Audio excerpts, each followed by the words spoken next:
Hello and welcome to another episode of Brave UX. I'm Brendan Jarvis, managing founder of The Space in Between, the behaviour-based UX research partner for enterprise leaders who need an independent perspective to align hearts and minds, and also the home of New Zealand's first and only world-class human-centred research and innovation lab.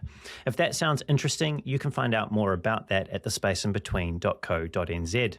Here on Brave UX, though, it's my job to help you to keep on top of the latest thinking and important issues affecting the fields of UX research, product management, and design. I do that by unpacking the stories, learnings, and expert advice of a diverse range of world-class leaders in those fields. My guest today is Satyam Kantamneni.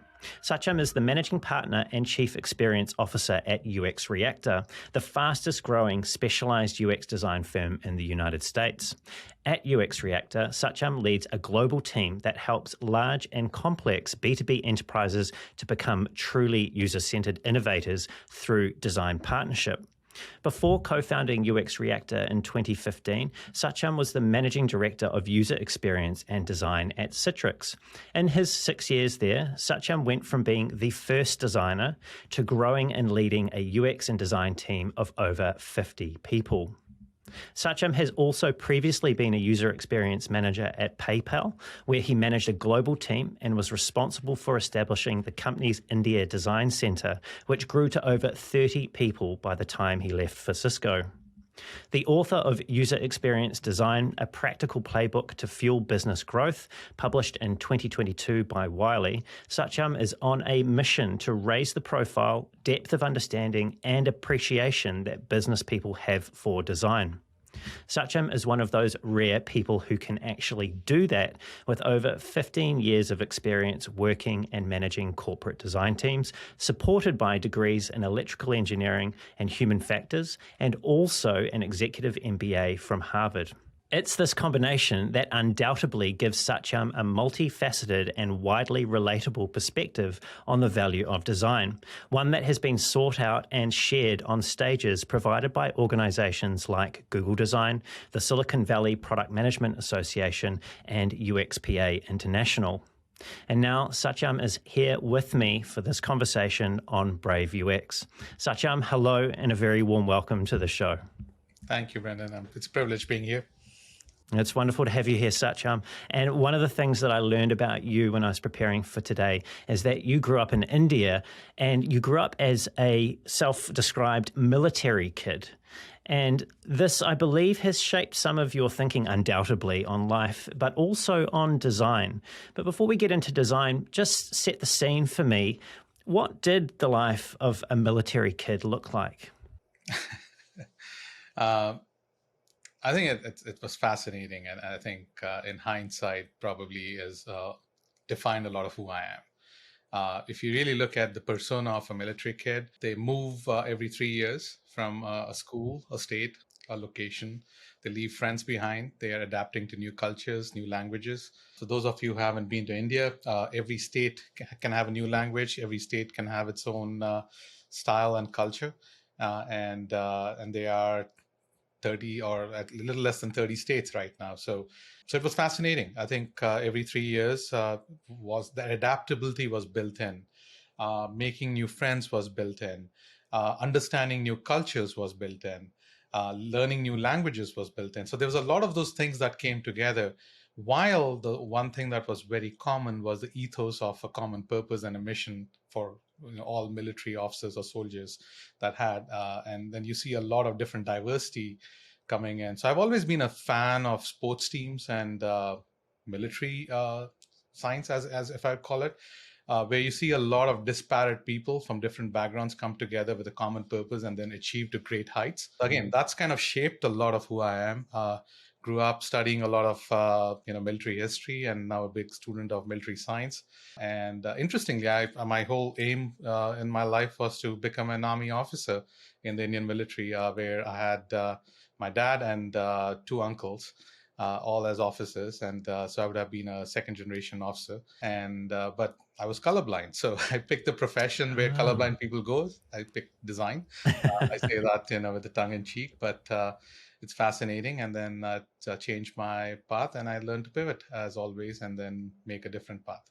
That realization or the assessment when you sound like you were looking to join the military and found out that you were colorblind, just how confronting was that moment for you? Was this a path that you were 100% heart set on and it was a wild shock to the system, or were you able to roll fairly easily with that bad news?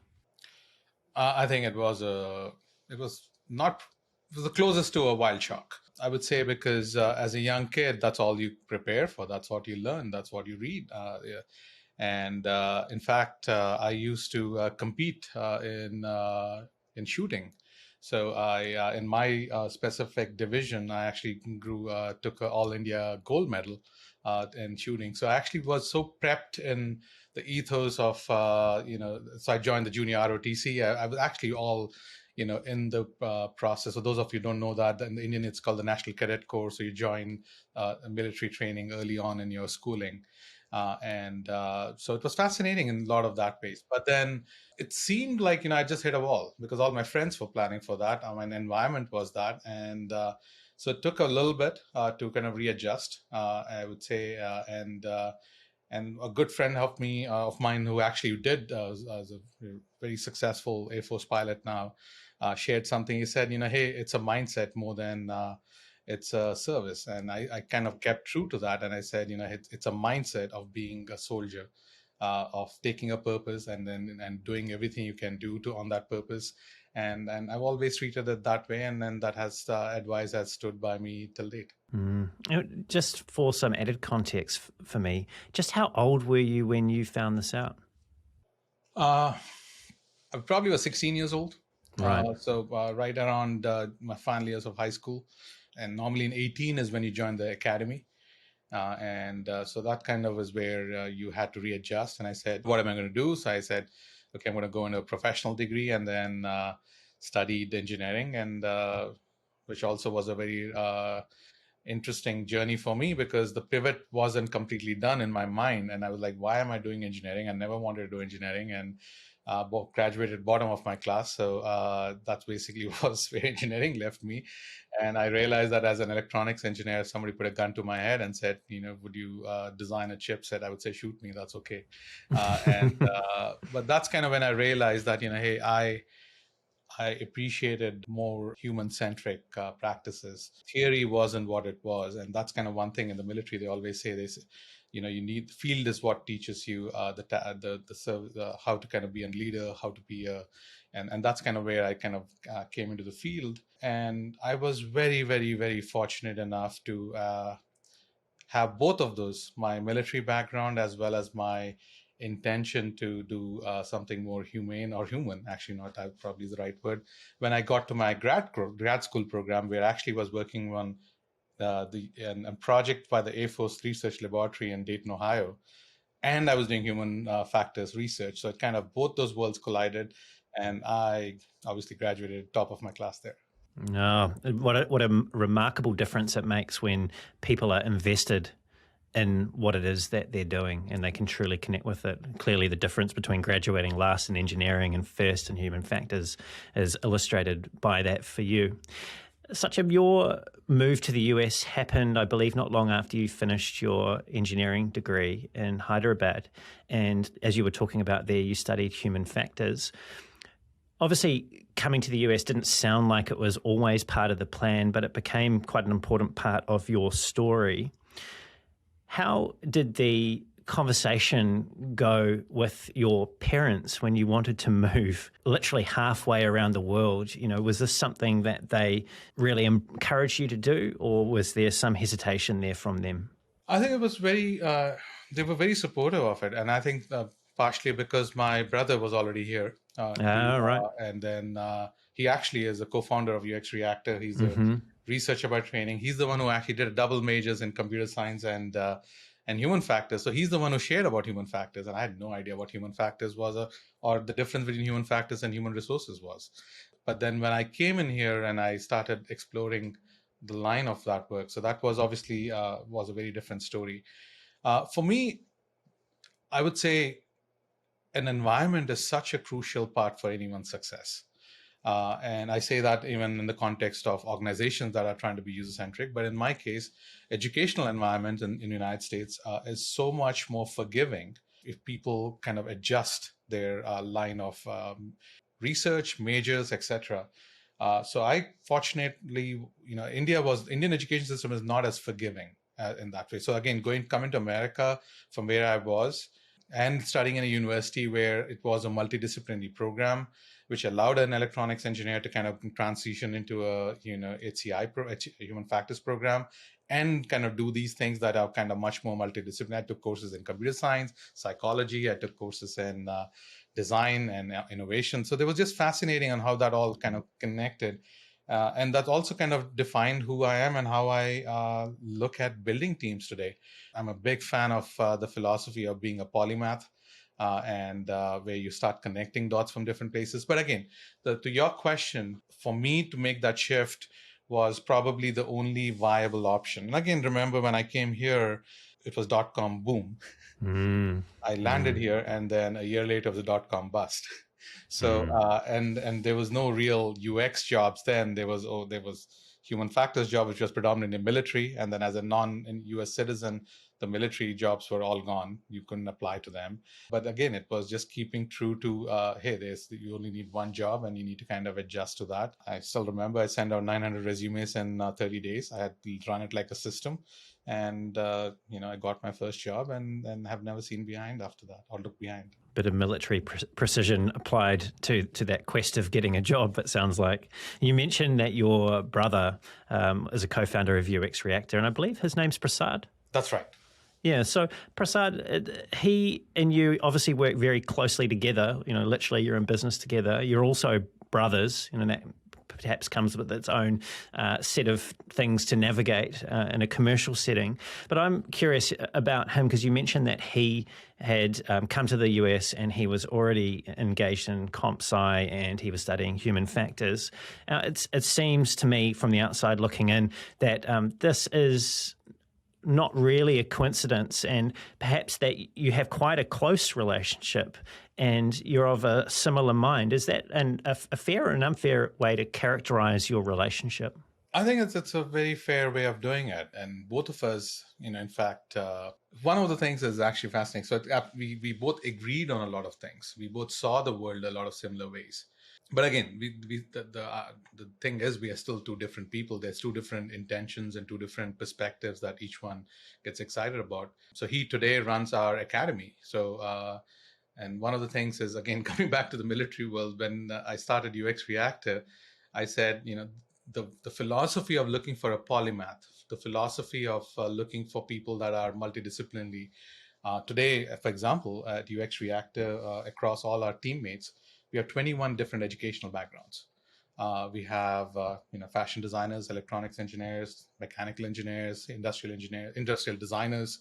So there's a lot of different backgrounds, to just name a few, accounting majors. But then the philosophy that comes in is they all come together with a common human-centered mindset. And then we groom them, and they have to be selected to a process of selection.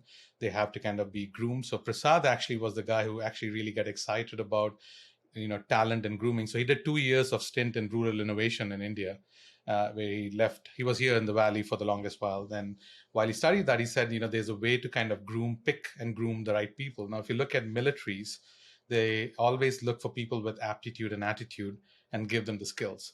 And when they drill them enough that they actually can be a fighting force.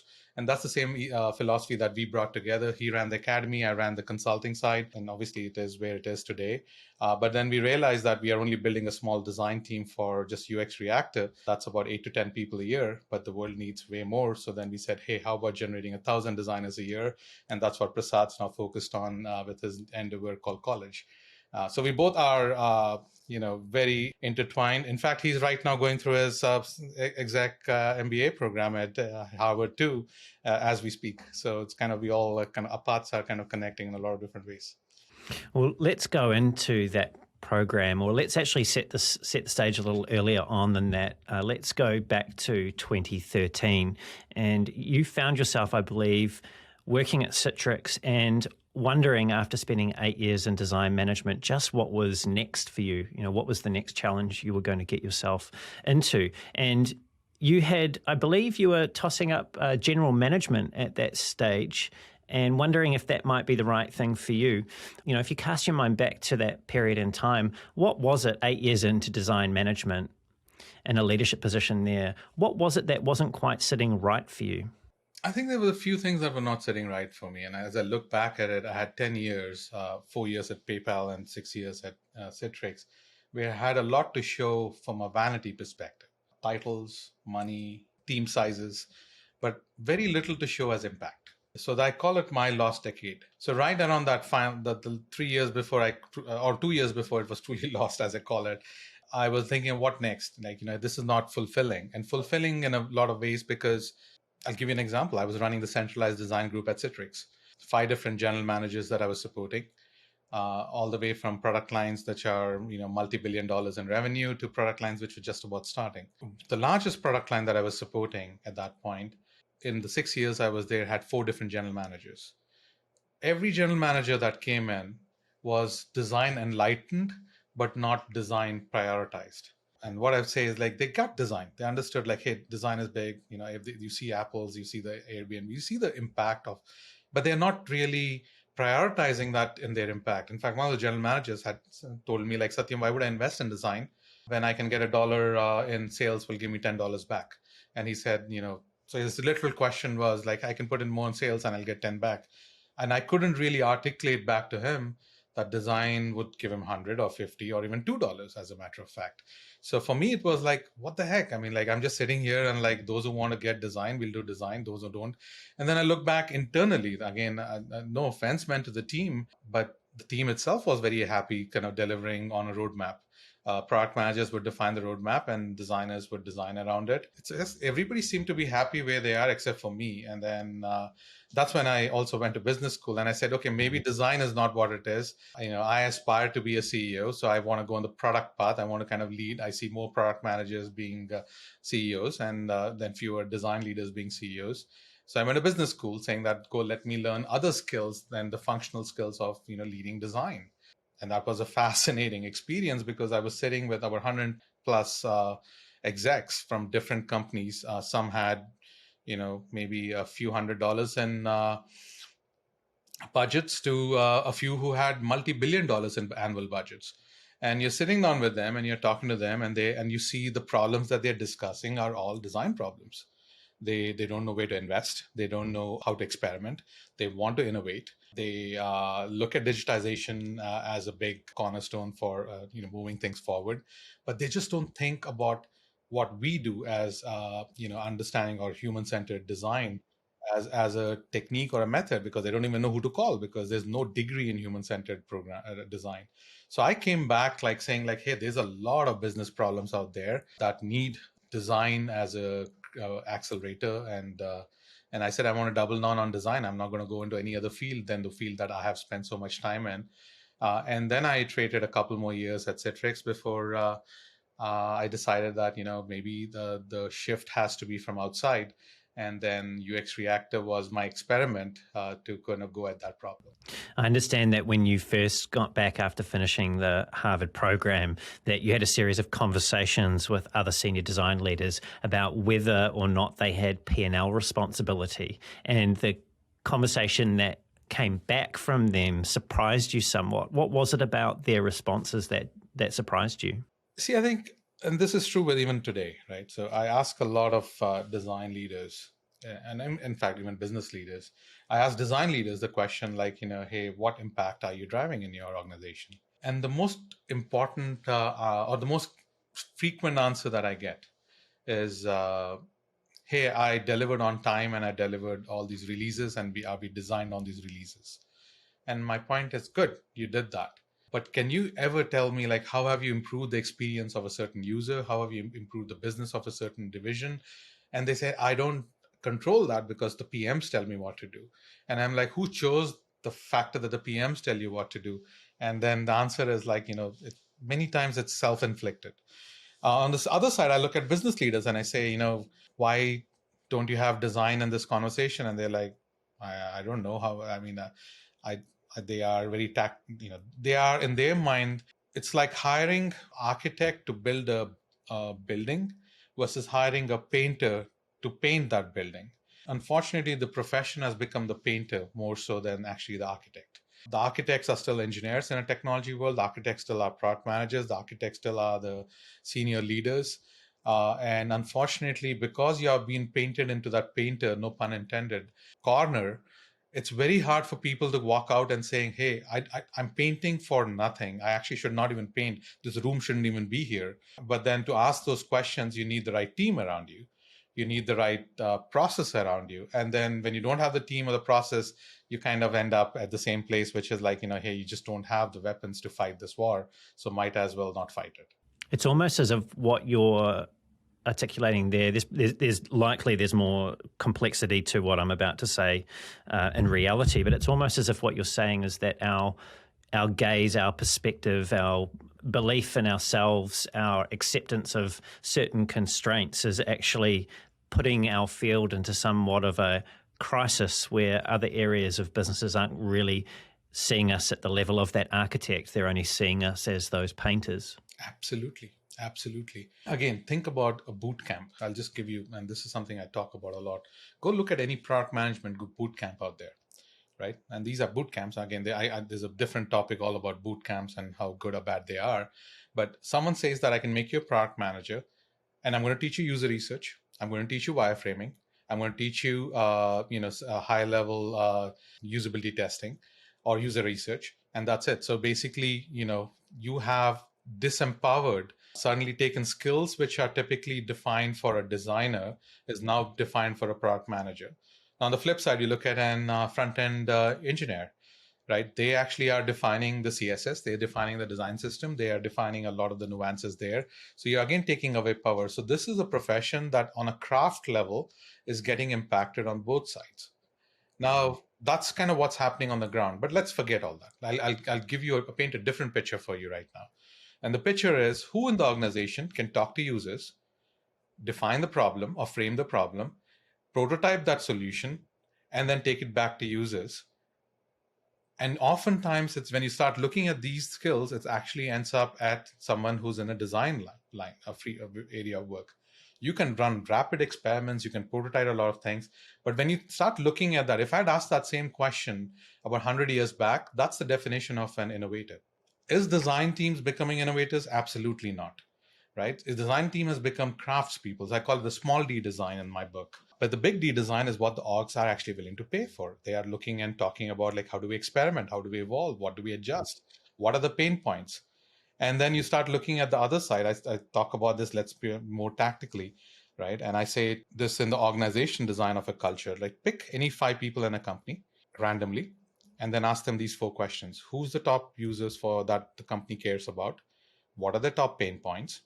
What are you doing about those pain points? And how do you know you're going to measure that you've made an impact? Ask those 5 people, and then you'll see that if all 5 say the same thing and they're consistent and they are accurate, you have a highly user-centered organization. Now, what happens is most people would say different things. Now, who owns that data? The design team, the researchers are the ones who own that data. They're giving that data.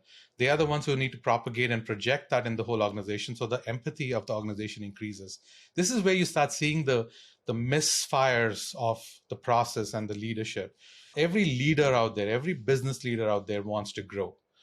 And how do you grow? You grow by knowing your customer. You're increasing your adoption, your retention, your satisfaction, the efficiency, engagement. These are the metrics that business leaders care about.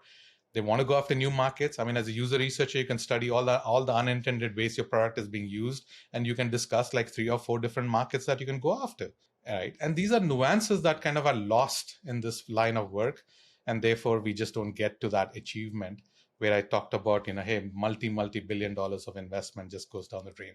There are so many different pathways that we could go down here. I want to go down this pathway. You've spoken of in the past that in Silicon Valley, there's a bit of a bubble as far as the understanding of and appreciation of design, and that outside of the valley, many business leaders are still trying to figure out exactly what design is and how design can be applied and who the right people are to bring into their organizations to help them to do that. So how, for the people that are outside of the valley, so the people that are listening to this that don't necessarily work in a really mature design organization, how does that reality change the nature of the type of conversation that they need to have with other leaders in their businesses in order to help those leaders to understand the untapped potential that exists in the building currently? See, I think I have a fundamental philosophy there, and the philosophy is we can try to we can try to explain what we do as much as we want. People won't get it. We need to show it to them, and I think the show comes from a lot of angles. And as I teach the next generation of designers and researchers, I often say, like, there's an awesome Hollywood movie called Zero Dark 30. Again, it's a military movie. It talks about how it's a movie.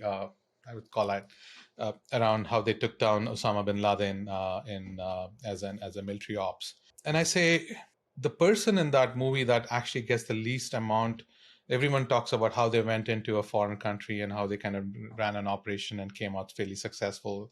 But the person in there who actually gets the least amount in comparison of visibility is the intelligence analyst. It's a lady in this case, somebody who actually was much more junior, looks at the data, says that there's something going on here, and then is willing to put her neck out there and say there's something going on here. And then finally, it kind of moves up the chain of command, and then some people realize there is something going on there. A lot of times, designers and researchers are very similar in a profession, that we have to stick our neck out there, and it only comes when you truly are committed to the vision of, like, hey, I'm going to make people's life easier. Right? Every user has pain points and has opportunities. Now, what do you do about it? How do you track it? If you're being user centered, that means you're talking to them, you're empathizing with them, you're observing them, you understand where the pain points are. And once you know the pain points, then you can rapidly, iterate on it. The prototyping tools are a dime a dozen. You can then take it up the chain of command and talk to people. Now, again, it also needs an environment that allows for an organization that people are willing to experiment, right? The salesperson can equally have an idea, the finance person can equally have an idea, but you need to bring an organization that the org kind of leverages that. Now, to your question, whether it's Silicon Valley or outside, most times we have the data, we have the power, we just have to kind of take it in a format and talk about it. And the urban myth is when Steve Jobs came in his second coming at Apple, the iPhone prototype was already in place somewhere. It wasn't that he came in and said, let's build an iPhone. He actually sponsored it and made sure that it finessed, it got better, and so on and so forth. Till date, it's the most successful product that they've built. And that's often what happens to innovation in a lot of organizations. When somebody has that insight, somebody is seeing that data, it's just that they are not able to leverage it and build it.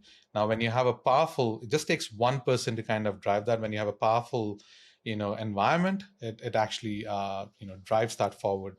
But again, the smaller the organization, the faster it is. So I don't think I often think it's the people that are their biggest enemy. Because if the people are right, the process, the environment, the mindsets all automatically follow along. And small or large, in the valley or outside the valley, a successful company is defined by the people that it has. And that's kind of where we've been focusing a lot of our energy. And once the people are aligned in that mindset, everything else follows. Okay, so following that thread along and holding in mind mindset, I've heard you previously say something, and I'll quote you now. You've said everything starts from understanding the user and their experience and then looking at the design and technology, which unfortunately is the other way around, as most companies start with technology first and they go into design and then how the users will use it. So you come from a mixed perspective in the sense that you have engineering, human factors, and business languages that you can speak. So if you were speaking to, and you might have a real example, probably do, of a CEO or a C-suite here, and you're trying to help them to see a better way, that way of starting with the user, that they could be approaching the solving of their business problems and their way that they create products, how would you help them to understand that better way? I think Simon Sinek says this really well. He says start with the why, right? And why in a lot of the cases is because, and I would say if If you remove the why and start with the user, it's again very similar. I'm having conversations right now with leaders, in fact, in the last 24 hours, and they're like, hey, our product has all the capabilities. This is exactly, I'm quoting exactly as I've had a conversation. Our product has all the capabilities, has all the features. It just needs a good design. And I'm like, okay, so what does that mean? It's like, I need to sell. I've been told my competition is much more better experience. So let's kind of build a better design. So again, it's the fact that they have a technology. Now they want the design on top of it. And while we are having a conversation on the design, we are actually having conversation on the user. Now, what's the likelihood of that succeeding? I would say maybe 10%. It will get them UI design, but then they will come back. Their competition will do something else, and they will be again back into the same situation. On the flip side, if they knew like, hey, this is the user I'm building for, these are the pain points that they have, this is where the competition is kind of doing better or worse, and I want to nail it on this point of view, and then I want to build a good experience around it. Then I want to build a design that kind of drives that experience, and then I'm going to go find the technology that's going to kind of make that happen. It makes it so much more peaceful in everyone's life. Now, what's happening is that most of the tech companies, unfortunately, are led by tech leaders because it's tech. And tech leaders, their strength and their superpower is tech. So, unfortunately, you build the tech and then you kind of start dealing with the other issues. Like you can build a great technology that gives you great analytics, but if you haven't thought about the migration experience from moving from your competition to you, there you go. You're not going to get those customers because they've spent a lot of time and money to kind of build that. So again, there's all these nuances that kind of come into the picture. But if you know your user, you know why you're doing it, and you know the plan of attack. And I always say this, and in the research world, it's what insight do you want to invest your money on? Right. And again, every product out there. Okay, let me actually, before that, I'll say something else. A good mentor of mine said this. He said, so because I would say, hey, somebody else is already doing this when I'm looking at a product. And he said, Satyam, as long as the problem is there, no matter how many people do it, it's still a problem. Right. And I think that was a very strong thing. So that's why when I come back to it, it doesn't matter how many people in the world are building, let's say, an online travel site or online travel booking site. As long as you see that there are pain points for the guests as well as the hoteliers or whoever it is in that ecosystem, you can go build another product and get a shot at it. And that's true with so many products. But again, that only is if you start with the user and then the experience. But again, if you go back to our whole profession as it's defined as UX design, it's in that semantics itself. It's you start with the user before you go to the experience, and then you go to the design. Somewhere in this process, the UX went away and design came in. And I also blame this to a lot of what I call a lot of designers wanting to call themselves UX. In fact, I hate it. I hate it when everyone says I'm a UI UX designer.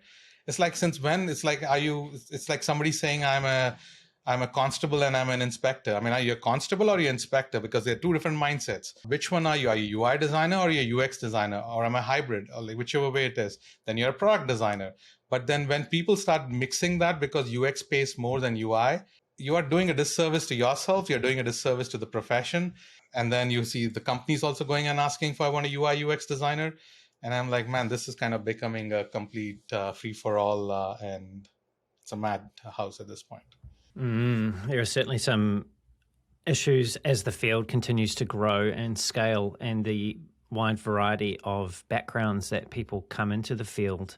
It seems that it has become more murky as to how we define what it is that we do and the value that that creates. And there are many, many different perspectives there.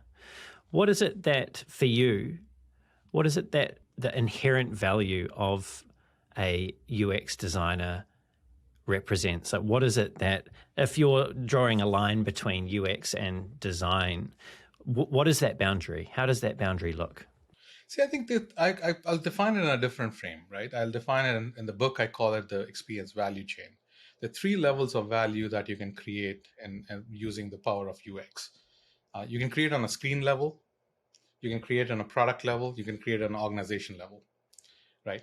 When you create it on a screen level, yeah, it could be called UI design, right? When you create it on a product level, That's where you're starting to look at product experience. You start to look at ecosystem. One of the strategies that I say from a business standpoint that I, in fact, coach a lot of my clients, I say, leverage the encirclement strategy. And what's the encirclement strategy? Again, there's a little bit of military coming in, strategy coming in with design. Encirclement strategy in our world is not only identify the core user of your product, find 3 or 4 other users around them and encircle that user. Because if they have to cancel, they have to ask 3 more people to cancel, right? So for example, if I'm building it for a patient, I need to talk about the caregiver. If I'm talking about, if you're doing online travel booking, if you're talking about a certain guest, you need to talk about the guest friends who are going with them. So you start now encircling the other users and solving their pain points in a way that it's kind of much more sticky. It's not net new. It's what Apple does so well, which is why they are 10 times more valuable than a Samsung that makes every product that Apple does and more. It's because you just see the stickiness that comes together. And that's kind of what I mean by when you start looking at these nuances of focusing on the user and then driving that.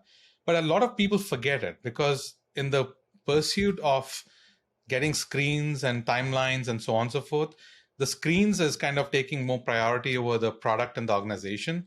And therefore, it kind of gets messed up. And I would say 80% of all practitioners are still working on a screen level. And then the remaining are kind of where it trickles up. Org level, there are very few people who are saying the whole org will be, built into a user-centered organization. So I think there's so much more opportunity, and I call it an experientially transformed org.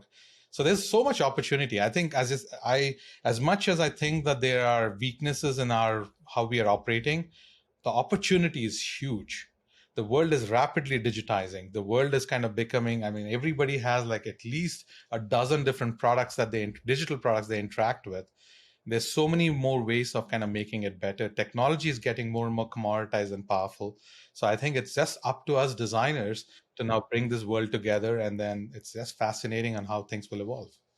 I've heard you talk about opportunities before, and you've made a delineation between what you consider to be design problems, which are the how might we's of this world, and you consider those to be the table stakes of design. And perhaps I'm not drawing too much of a long bow here, but I get the sense that you feel that a lot of our screen-focused or product-level focused activity is revolving around those how might we's, those design problems. And it's in your way of framing it, it's actually the design opportunities, which you've called the what ifs, where the real value lies. So what's an example of the kind of design opportunity that you've been speaking about previously? So I can give you an example of a product that we designed. And this is a product that came to us early on, and today is the fastest growing in their line of work. When they were working with us, they were double-digit $1 million in valuation. Today, they are a decacorn, means 10 million or 10 billion or higher in valuation. A design problem, I'll just define the things and how I've defined a design. A problem or a pain point is something that the user is dealing with and they can articulate it in a good way or a bad way, but they're seeing the pain. Opportunity is where a user is seeing the pain, but they don't see that as a pain, right? So for example, if everybody agrees, everybody puts a username and password and they forget the password, they see that as, oh yeah, this is just me forgetting the password. It's not a problem in the technology. It's just that I forgot the password. The opportunity is how might we, if 50, in PayPal, forgot password was a big deal. There was a lot of people that were forgetting the password. So if that is the problem and we make that problem go away, that's an opportunity for us to kind of make that problem go away. So that's how I define problems and opportunities. Now I'll give you an example of how we work with this one company that's doing really well. We were looking at building the sales experience for that particular product, and it's automotive sales. And the problem is hey, how fast can I put a deal sheet? The deal sheet is something if you are a customer and you want to buy a car, and you have some variables you're playing with, what's your monthly interest going to be, what's or your interest going to be, what's your monthly payment going to be, how much I'm going to down payment, am I trading and not trading? It's all those variables are thought through, and I give you a deal sheet saying that for this vehicle, I'm willing to give you this offer. That process is about a 3-hour process. There's a sales manager sitting in one room who's trying to figure out what should I do, what can I give, what can I not give, it's basically a whole process of going back and forth and negotiating. What we said is, okay, we can make that much more digital. That's a pain point. Let's go make that work. But then what we saw as an opportunity is, what if We took all of that data, and then we identified, like, we know what other people have paid so far. So we know the propensity of payment is based on the other people that have bought the same car. We know what our inventory is coming in from tomorrow. So because in their mind, they're looking at, hey, if I have 10 cars here and I'm getting 100 more tomorrow, I might as well get this inventory out. But if I have 10 cars today and I have no more coming for the next 6 months, this is prime commodity. So I think there's all these nuances. So we built a heat map of saying what's the likelihood that this person will, so it had the variable of the person that's buying the car, the variable of who other people that have bought that car, variable of what other inventory is actually in there, variable of what other things has this person purchased. Now, I'm not talking like an architect. Remember that. I'm not talking like a designer. Now I'm talking. So you start thinking about how the person is framing it. And now we came back and said, this is an algorithm that needs to be written up, and we need to define a heat map that can be shown to the sales manager. And then let's kind of perfect that system so we can now make that 3-year process into a 30-minute process. Right? If you are doing your services with the dealership and you're paying about $10,000 in your per car over your lifetime of your car, I'm okay giving you a $500 discount today to kind of buy a car which no one else will get, because my data tells me that. And that's a design opportunity where you start looking at, hey, what can we do and solve the problem? And that was patented, that has been now built. And when you start adding small things in every part of every user's journey, that's when a company becomes hyper successful. You've talked a little bit earlier on about mindsets that the business leaders take towards design, but here it sounds like you're touching on the mindset that designers take to the work of realizing the value of design. Is this a evolution of mindset? Is this something that can be process driven, so that while we're doing the day-to-day of what we've come used to doing, we can add on something else to our practice so that we can explore these what-ifs? Like, how do you make this, perhaps at UXReactor, how do you make this a real part of what it means to do design at UXReactor? I think it's a environment that constantly asks, why are you doing something and how are you going to measure that you've done it? If people can articulate those two things in anything they do in their life, as a matter of fact, it actually makes it so much more clear and objective, are you getting there or not? Right? If someone says, I'm designing 5 screens, but what are those 5 screens? What impact will it make? How are you going to measure that when you build those screens? That's okay. That's still UI design that'll deliver value. But that mindset of like, hey, is this the best I can do, or can I do something else? Is there a bigger problem I can go at? And same thing as so I think that foundational mindset of saying, what outcome am I trying to achieve? What measure am I going to make that? And can I make that a bigger measure? How can I make it a bigger measure?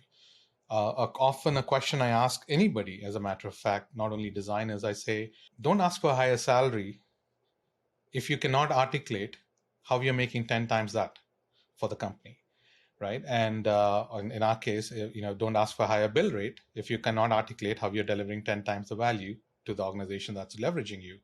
Because if you can't do that, everything else is just like fuzziness. Like, I should be paid more. Why? Because Joe Schmo on Neighbor is kind of getting paid more. No one cares.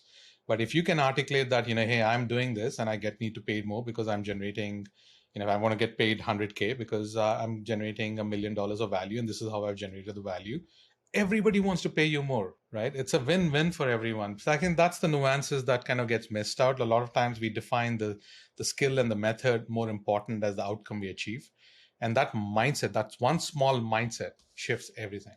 Because, it's unfortunate that today in the tech industry, as it's kind of going through a contraction, I'm seeing a lot of designers being let go. I'm seeing a lot of researchers being let go.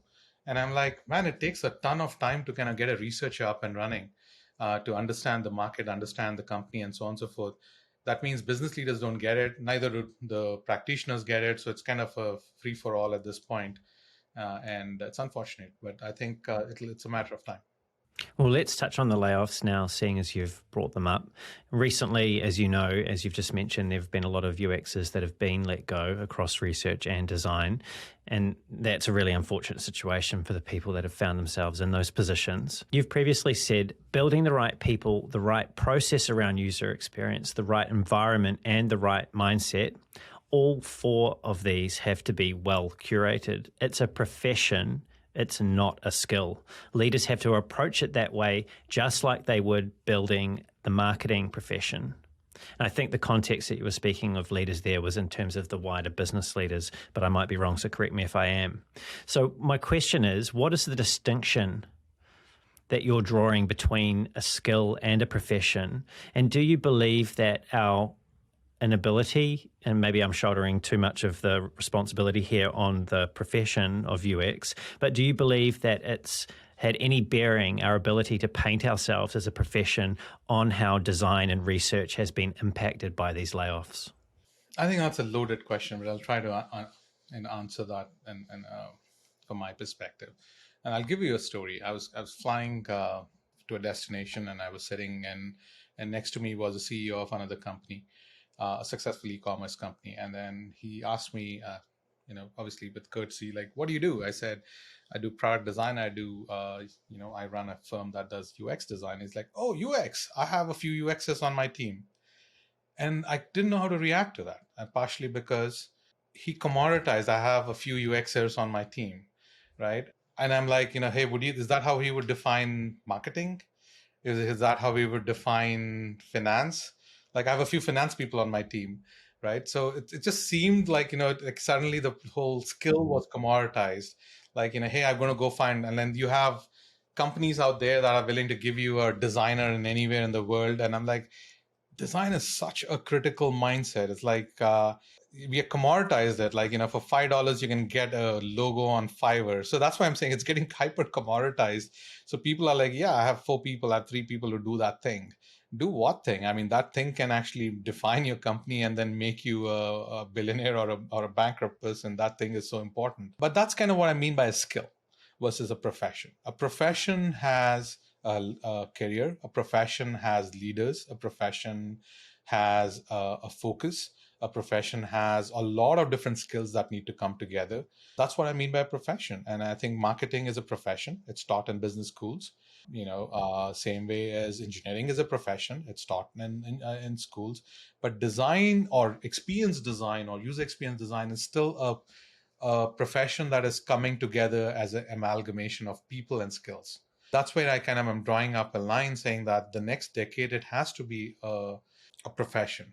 And experience, as I say in my book, I say it needs to be led by, just like a chief marketing officer leads marketing, experience needs to be led by a chief experience officer reporting to the CEO of a company.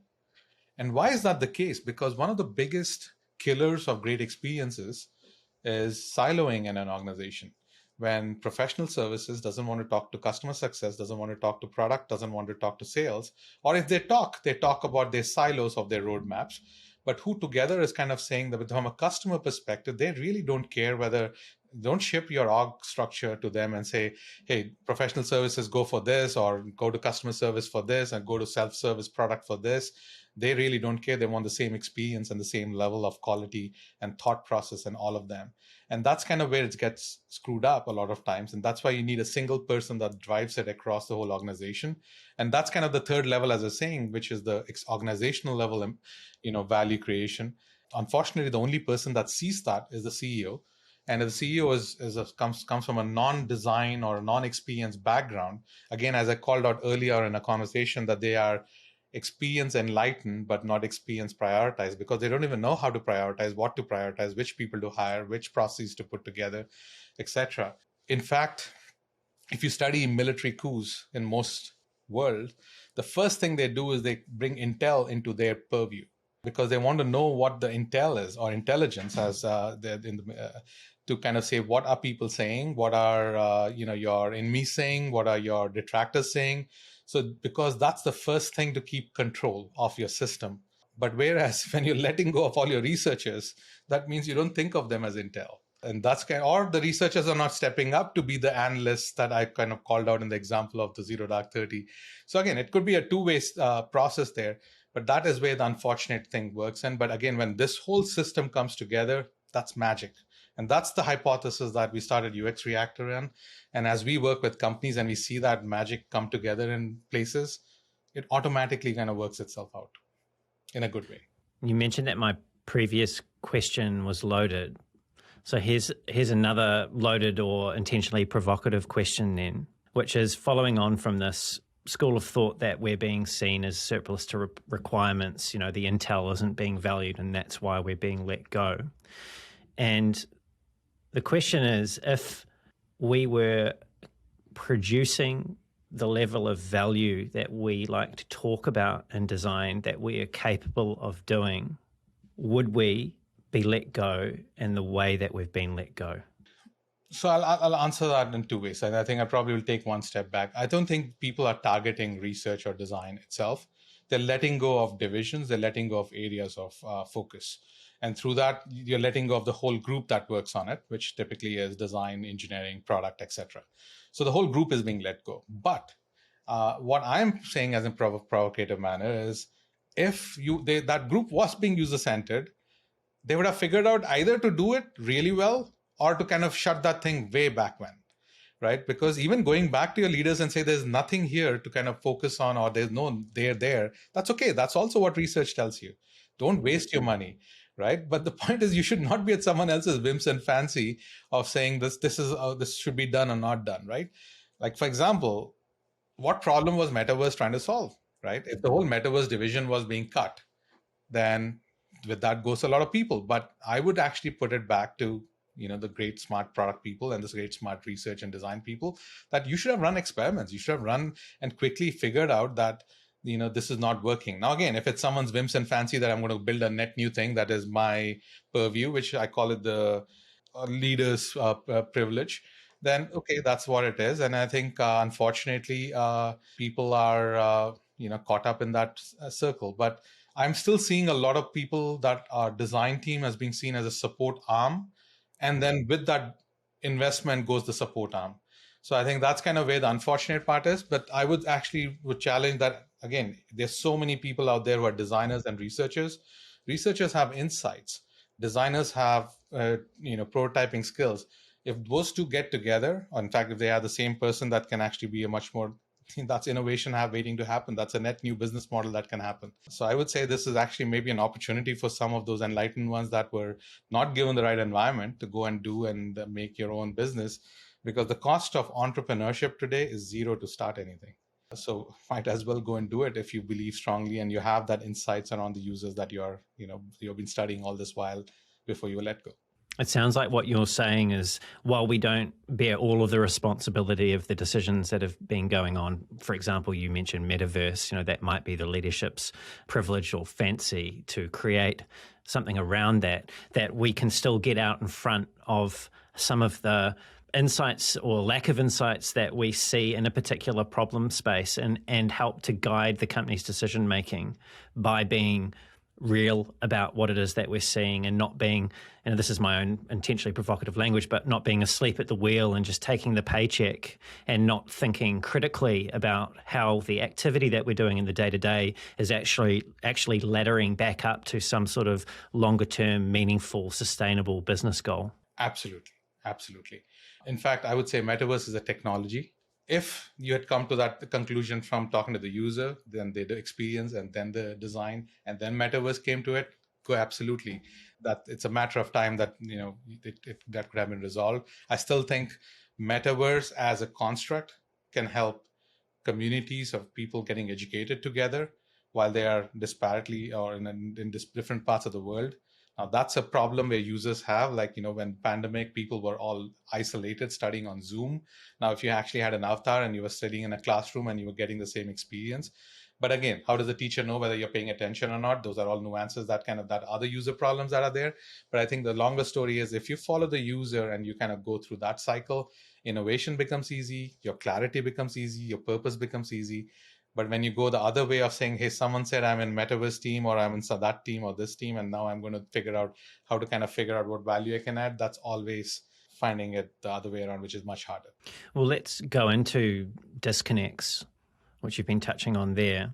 I listened to something that someone else once asked you, and it was for your thoughts on why, I think they were a researcher, why they were having trouble convincing their business to invest in a design initiative that would save their company money. I felt what you told them was deeply insightful And what it is that you suggested to them to do was to take things back to first principles, and you spoke to them about needing to understand whether the company they were working at is cost focused or profit focused. So why is it important for us to understand, when we peel back everything that our companies are doing, whether or not they're cost focused or profit focused? So I think a company that cares about every dollar that is spent, you go and tell them, I can save you $1. They would they'll listen to it. And this is, again, I'll share a different construct in that and then companies that are focused around top line, which is like, I want to get more revenue in, right? You go and say, hey, I have a new business model that actually can open up a new thing. And this is again, I'll give you an example.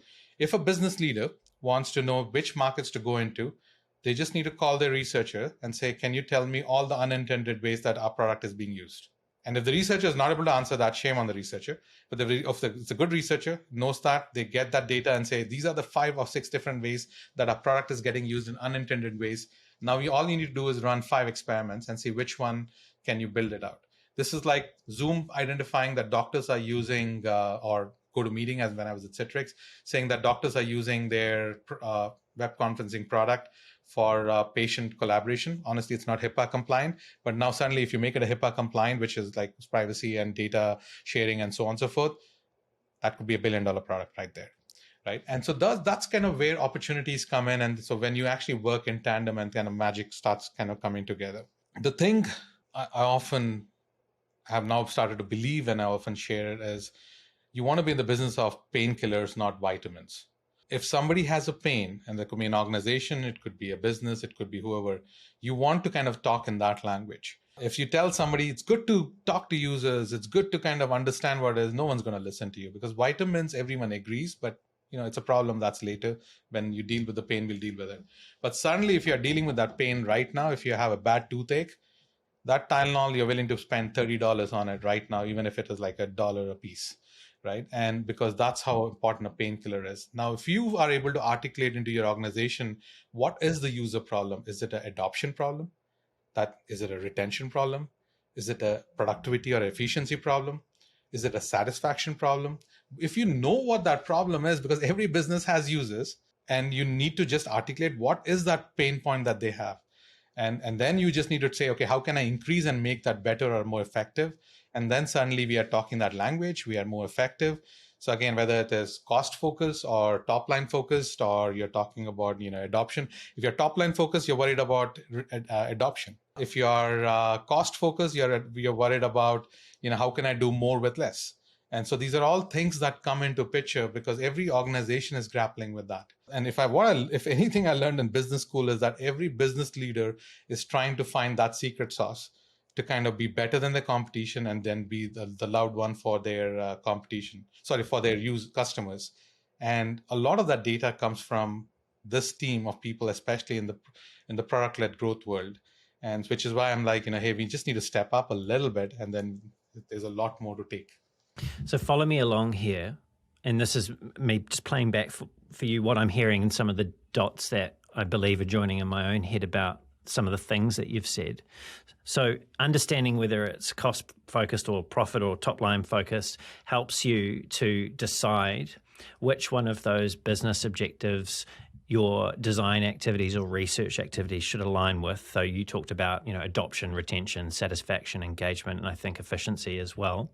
And the next level there, which is once you're clear on what those are, is the framing, the way that you frame your language in terms of the articulating those problems, is one around painkillers as opposed to vitamins. So you need to be able to really put your finger into that sore point and tell a story of how making that sore point go away and delivering on that business objectives, which has been laddered up by the core purpose of the organization or their core focus, is going to work. And that those things should create a compelling picture for people to at least listen more openly to what it is that you have to say. Absolutely. Very well articulated, Brendan. Thank you. Oh, it's good, because I was going to ask you, because you previously had said something to the effect of designers need to focus on creating the right value for the right opportunities. But having listened to you articulate all of those things, everything has fallen into place for me there, which is really great. I'm mindful of time, and I do want to come to something that I thought was really brave that you had spoken about in your practice at UXReactor, and that is to do with the opinions of senior leaders. And you've previously said, in relation to your engagements at UXReactor, and I'll quote you again now, you've said, most times the company has a person with a senior rank who actually has an opinion, and one of the things we do when we run workshops is we say, keep your opinions aside, or if you have an opinion, state it as an opinion, state your assumptions as an assumption. So when you're talking with senior leaders who are involved in these workshops, whether they're the C-suite or VPs or whatever it may be, are you that candid when you tell them this? We are candid but respectful, because if someone says users want this, and I say, is that a fact or is it an assumption? And again, I don't ask them right then. We actually, every workshop we do in a discovery level, we say there'll be a lot of things discussed here. And then when we discuss these things, the one thing that we will have a filters on, is that a fact or is that an assumption? Right? And if it's an assumption, it could be an opinion, or it could be an assumption as a hypothesis, which is fine. Hypotheses are completely fine. That's that feeds a lot of innovation. However, a hypothesis needs to be tested. And so now as a researcher, I would say that becomes an RQ, or research question. And so that gets fit into that sheet, and then we kind of track that as an opinion. What you don't want is like, hey, Joe, who's the CEO of the company, said this. He knows it better because he's been there for a while. And let's treat that as a fact. And that's the fastest way to kind of go in the wrong direction and eventually kind of make the thing. Now, oftentimes leaders don't throw their opinion as they genuinely believe in it. But the question is, when you ask them the question, is that an assumption or is that a fact? If it's a fact, give evidence, and then we will take that. And so most times that makes them think, like, who told me this? Where did I pick this up? Did I read it up? Did I listen to it? Did I observe this? And that just brings a level of deeper thinking, because oftentimes this is what, unfortunately, biases and lies, how it messes with our capabilities. If you say a lie 100 times to everyone, you start believing that's the truth, right? And that's the same thing as like most founders who come to us, they already have been saying that in their echo chamber. So they've been believing that, confirmation bias happens. And then you're like, yeah, absolutely, this is the way to do it. The last thing we want is they spend a few $1 million and then go nowhere. You don't want to build a product that actually is beautiful, but has you haven't thought through the other side, as I said, the encirclement of why would someone else come in. So again, I do have that conversation very clearly, and we have the conversation. And sometimes it becomes the joke that, when you're having the drinks at the end of the day, everyone's now starting assumption or is this the fact? It kind of becomes the joke of the night when you're kind of talking. But that's good, because that now is the mindset that we want to apply. Because in fact, in larger organizations, if a VP, someone with a VP title or anything higher, if they say something, it suddenly becomes so much more important. One of the things in military that you learn is rank has its privileges, but doesn't mean that rank is the only one. The senior most person is the most creative person. We are in a creative profession. So I think at that point, you keep the rank on the, you check the rank on the door. But the fact is that creativity can come from anyone, whoever kind of sees something, which is why you see entrepreneurship can happen at any age, at any time. And it has nothing to do with your seniority, nothing to do with your titles. And I think we need to make sure that we understand that, and then we leverage that. But yes, we are candid about it, because if it's an assumption, we put there. But if no one is trying to screw themselves and screw a company by saying outright lie. So they often say, yeah, I think that's a hypothesis. And that's okay. We take that, we write that on the list, and we move on, right? So hypotheses are fine, but don't state a hypothesis as a fact. Well, I imagine what you're actually trying to help them to do is solve a major pain point, probably the largest pain point that any founder could face, which is investing or betting the company on a uninformed or an assumed direction. So Absolutely. The way that you contextualize that challenge, and that it leads to, like you said, often it will lead to some laughs at the end of the day when you're sharing a drink together. I think that means that you've really hit the right note in terms of the respectful approach to helping people to see that a lot of what we think about is coming from a place of assumption and requires further investigation. Absolutely. And again, if there are very, very few rare chances if somebody is stuck up on the fact that I can only be right, there's nothing for us to do with them at all. Then if somebody believes that there's only one way of doing it, then, go ahead and do it. Why do you even need someone like us? 100%. Satyam, there's been a lot of change lately, and we talked about earlier on a little bit about the layoffs, but there's also been the rise of AI. There's a bunch of things that have gone on in the world recently that are continuing to go on. The economy, we've got trouble in Europe. All these things are starting to play on people's minds.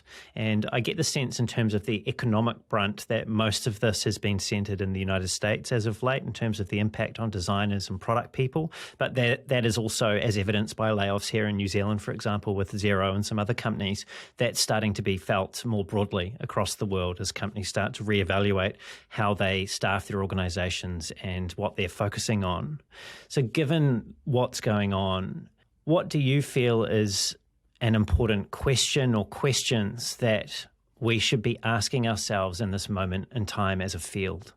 I think I had a different answer before AI kind of became so front and common.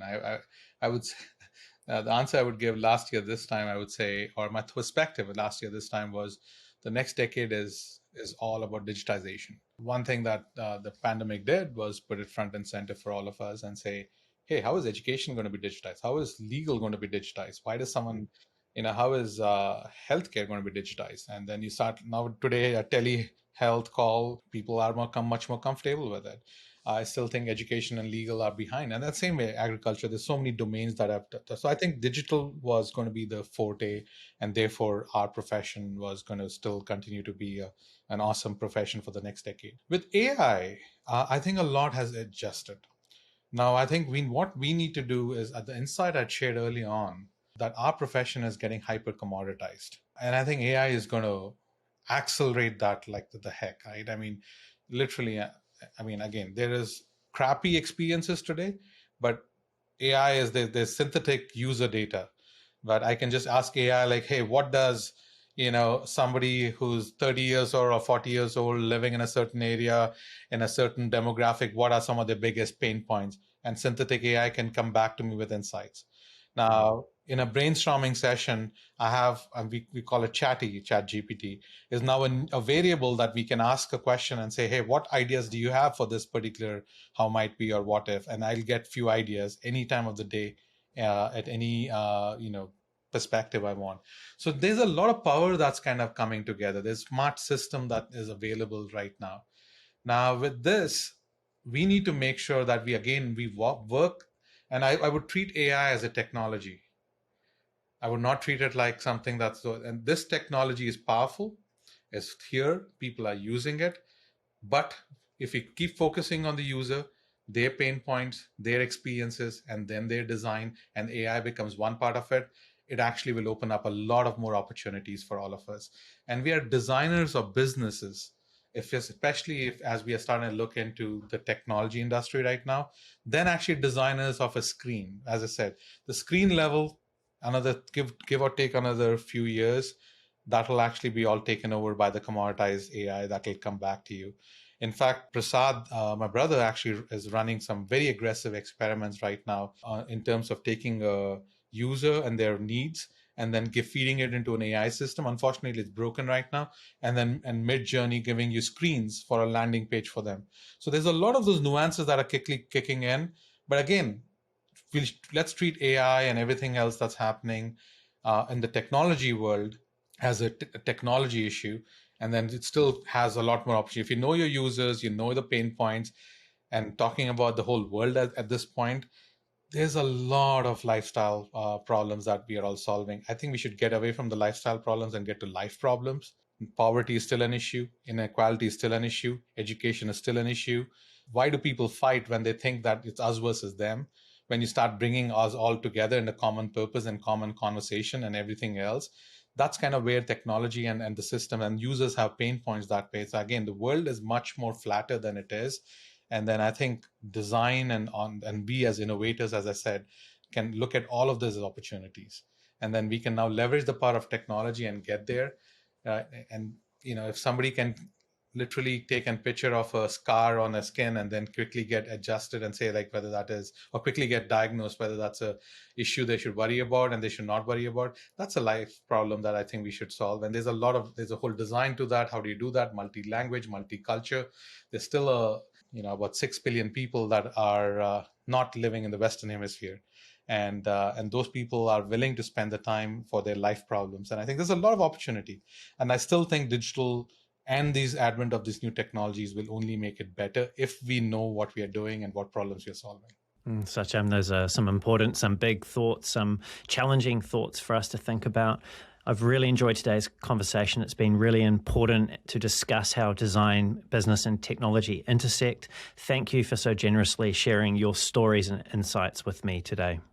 Likewise, Brendan, it was an awesome conversation, and I hope this at least has a butterfly effect somewhere in the process, but I'm looking forward to it. And if anyone ever wants to connect with me, they can always reach out to me on LinkedIn or just send me an email. Perfect. Thank you, Satyam. And to everyone that's tuned in, it's been great to have you here as well. Everything we've covered will be in the show notes, including where you can find Satyam and all of the things that we've spoken about. If you've enjoyed the show and you want to hear more great conversations like this with world-class leaders in UX research, product management, and design, don't forget to leave a review. Those are really helpful. Subscribe so the podcast turns up every 2 weeks, and tell someone else about the show if you feel that they would get value from these conversations at depth. If you want to reach out to me, you can find my LinkedIn profile at the bottom of the show notes, or just type in Brendan Jarvis to LinkedIn and you'll find me there. Or you can head on over to my website, which is thespaceinbetween.co.nz. That's thespaceinbetween.co.nz. And until next time, keep being brave.